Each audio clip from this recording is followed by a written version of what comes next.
ওয়া হুয়াল গাফুরুল ওয়াদুদ যুল আরশিল মাজিদ।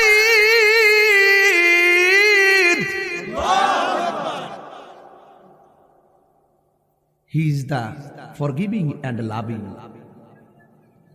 He is the forgiving and loving.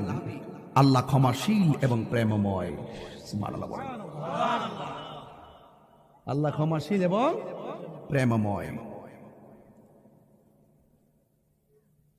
হুয়াল আউয়ালু। কোরআন শরীফ বলে খারাপ লাগবে নাকি? আবার কইনি আমি সময় পাস করতেছি না, এটা আমার শান্তি লাগে। আমার শান্তি লাগে। আগে কিছু শান গাইতাম, এখন আবার তেলাওয়াত করে একটা মজা পাই। শান্তি আসেনি? তাইলে জবানটা কইলে আল্লাহরে ডাক দিবেন। মাঠটা বসছেনি? হুয়াল আউয়ালু ওয়াল আখিরু ওয়াল যাহিরু ওয়াল বাতিন